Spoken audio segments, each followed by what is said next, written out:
us all by surprise. We were all happily going to work, going about doing our things as we would normally and have been doing for many, many years. And suddenly one fine day, we run into this situation where we are in a lockdown mode, and we had to completely reinvent ourselves in the way we think about work.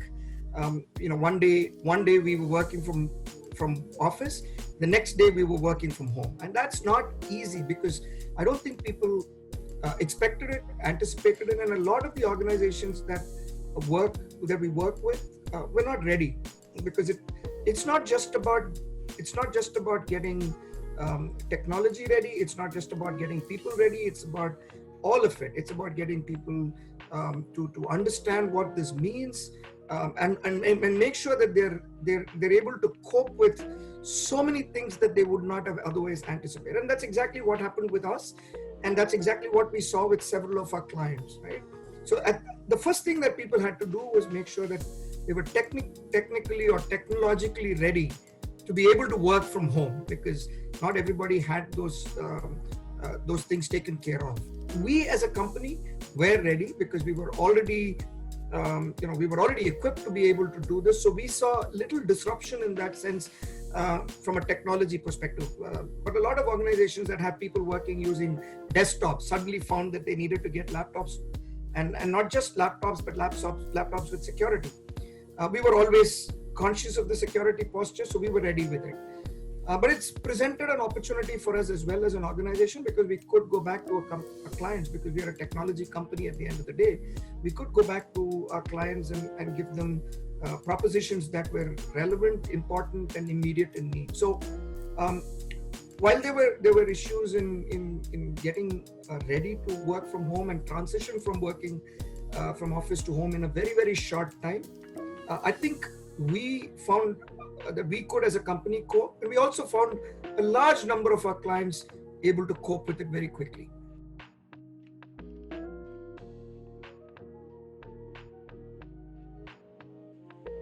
I think whether it is because of the pandemic or whether it is because of work from home, I'm not sure that's really what it is about. I think some technologies have always been important. They've always been on the rise, but the current situation has just made it even more immediate, even more significant. Right. For example, this disruption has accelerated the process. Exactly. So cybersecurity, for example, see, for the last couple of years, everybody has been talking about digital transformation. People have been talking about what digital transformation means, and what it takes to be successful when it comes to digital transformation. And two very, very important components of digital transformation was around cloud technologies and cybersecurity postures and cybersecurity technologies. So we've already been seeing that upswing in those technologies. We're now continuing to see that becoming even more significant. We do believe that with the work from home situation and what is likely to continue to be more of work from home happening, cybersecurity is going to become even more significant. Organizations will need to be ready to deal with all the with more work from home. There's more risk, there's more exposure that organizations are going to face, and organizations will need to be ready with cybersecurity positions and cybersecurity technologies. What that means in terms of demand for skills is that you're going to see a significant increase in the need for cybersecurity professionals. In fact, we've seen reports, industry reports, that call both cloud technologies and cybersecurity technologies as the two most important areas where you're going to see acute shortage, not being able to keep up with the requirements, the skills requirements. So that's an area that's of interest to us. That's an area of importance to us. We will see more companies adopting cloud because it's becoming more and more de facto positions, and therefore cloud and cloud-related technologies. As more and more organizations move to cloud, particularly public cloud, you will need capabilities there. So these are two important areas of skill that we think will develop.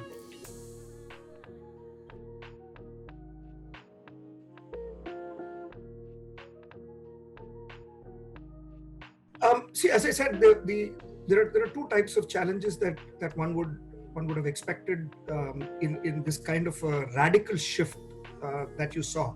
One which has to do with like I said, enabling people to work, enabling people to do the things that they would have normally been able to do. That for us was not such a big problem. But having enabled people to work from home, the question is, how do you keep them motivated? How do you keep them energized? How do you keep them engaged? How do you keep them interested? How do you measure accountability? How do you change the way you measure things, where you or how do you put in a little bit more rigor in how you measure outcomes? Because you're not seeing people, you're dependent on the work that they produce, right?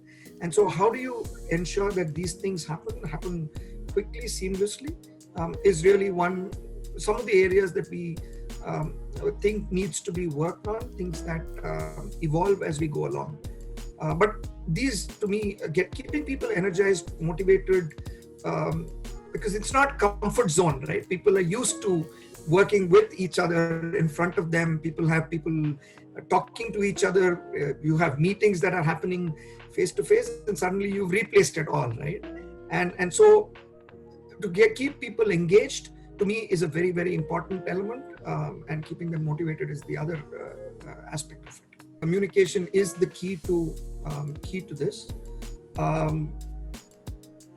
When I think of communicating with people, I believe in being honest with people, in being open, let people know what exactly is going on. The other thing today, more than ever before, is the ability to listen to what people are saying. Again, because you're not working in front of each other, and people are only reaching out to you through a virtual medium. Sometimes people don't necessarily come back to you as often as you would have otherwise expected.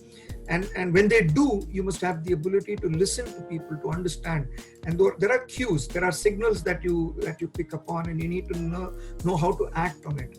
One important element that is spoken about today quite extensively is because people suddenly have a lot of new things happening in the home, right? Today, as an example, when I have a family that is a grown-up family. My kids are grown up, but I've taken my son's room, right? And he's stepped out and he's doing his own thing there. But when you have small kids, when you have kids speaking in the background, how do you tell people it's okay? And we as a company did that right from the CEO of the group, who sent out a note to the organization: guys, please understand that family is part of this company, and so don't worry if there is a pressure cooker whistle that's going on in the background. It's okay. If there's a child talking, bring the child onto the call. It's perfectly all right. So I think it's putting people at ease, keeping that communication open, making them understand that this is not what we were all used to. So it's a new thing. I mean, we keep hearing the word new normal all the time. This is the new normal that you need to learn to adjust. And some of the formality associated with work may have given way to something that is more practical, something that's more empathetic, more understanding. And that's the way we are looking at it. But even in terms of formal communication, I think we've been doing that far more regularly, far more frequently than we've ever done before. We have engagement action that happens on a regular basis. We keep telling people what each of the functions are doing. We have something called the connect sessions, which all the functional leaders do every quarter. They reach out to their teams, talk to them, listen to what they have to say, see what the issues are, what the challenges are.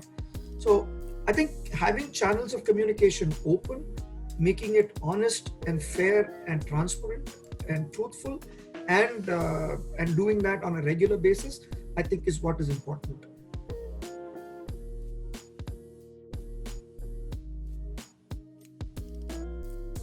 Organizations have already started talking about it.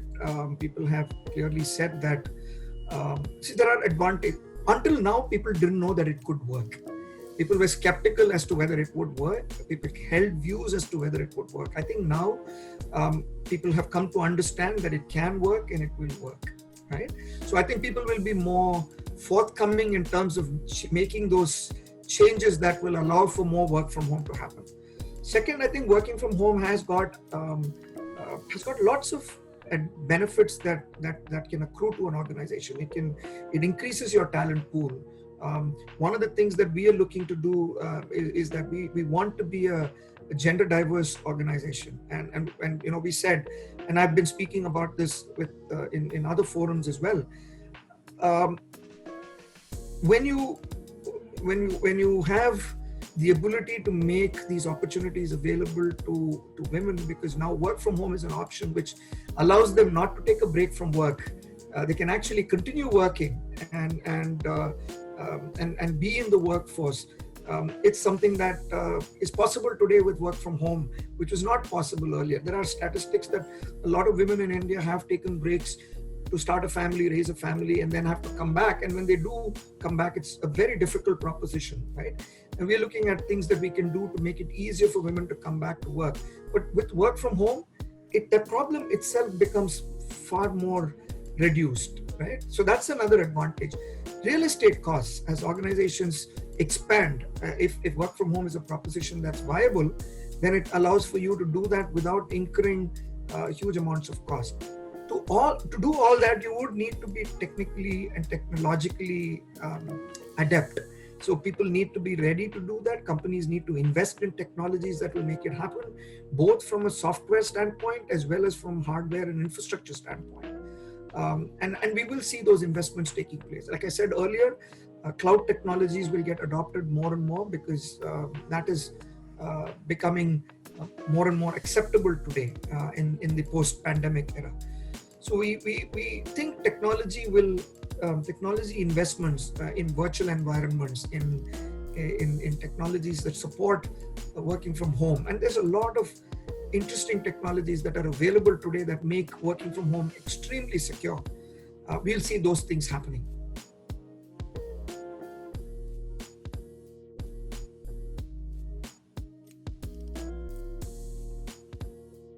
I think an organization that thrives is an organization that's happy. Happiness goes, in the context of an organization, it goes to the culture of the company, right? When you have a culture that is one that is appreciative of people, one that people get a sense of belonging to, where people have empowerment to take decisions, where people's status vision is recognized and managed and nurtured. You have a happy organization. You have a happy team of people. And I think it's the responsibility of the organization. It's the responsibility of every manager to ensure that people feel like they belong in the company. That's really what, as I said, goes to an organization's culture. And we, as a company, strongly believe in that. Our theme, our motto is that we want to use technology to make the world a better place. And that starts with our own organization. And that's how we feel about our work and our people. While it is culture, as I said, it is also how you work with people, how you support people, how you make sure that you're there as a company as an organization when they need the help. And NTT as a company has invested in those things. We hear a lot of stories about people not being able to cope with the stress that this brings about. And there is stress. Not everybody deals with these changes easily. Change is always stressful. Some deal with it a little bit more easily. Others deal with it with a little bit more difficulty. And for those people who do find it difficult, we've got an employee assistance program, for example. So somebody can call up a helpline that will allow them to, we'll give them the opportunity to talk to somebody confidentially on anything that they want to talk about. It can be personal, it can be professional, it can be something to do with family, it can be anything that they want to. But we want to be able to help give an option. One of the things that people struggle with in these things is they don't know where to turn to. Some of these are very personal elements, so they don't know where to turn to, right? And we want to make sure that there's somebody that they can turn to confidentially and confidently and get the help. So a lot of things that we're trying to do is of a serious, some of it is of a serious nature, others are of a lighter nature. So we have an initiative in the company called Our People First, and this Our People First initiative is really around three pillars that we look at. One is growth, the other is development, and the third is engagement. So it's engagement in the organization is seen in a very clear, thought out, structured manner. So as part of our People First initiative, we're constantly doing something, particularly with in the post shutdown period, where we're engaged with people. We do it could be something that has to do with a cooking lesson, it could be a gardening lesson, it could be a quiz competition, it could be something for the children, it could be a talent competition. So we're doing something or the other constantly. Some of it is of a lighter, seemingly lighter nature, but you'd be amazed at the response we're getting, because people want to feel connected, and that's what we're trying to do. There are a few things that I like, that I'm passionate about personally. One of them is I like to teach. I like to, I teach a few courses. So at least once or twice every quarter, I do I teach some course. It could be an HR course, it could be a negotiation skills course, it could be a presentation skills course. It could be something, a topic that something that I'm comfortable with, that I pick up. I run this, so it keeps my mind energized and a little distracted from everything else that's happening around me. That's something I like to do. I love cooking. I pretty much every evening, meals at home are cooked by me. It's for me very therapeutic, very distracting, and I find it enjoyable. So I already know what my family wants me to make for tonight. So I get the menu in the morning, and I look forward to doing it in the evening. So, but then I also, Amazing. Yeah. So I find it and I love reading, which you can see behind me. That's a library that we have, and I keep trying to keep in the know of things. So these are some things that I like to do. I'll give you two books. One book which is a deep book, which I think is relevant only because if there was ever a book that spoke about coming out of adversity, coming out of difficulty, it was this book, and it's a very impactful book in that sense.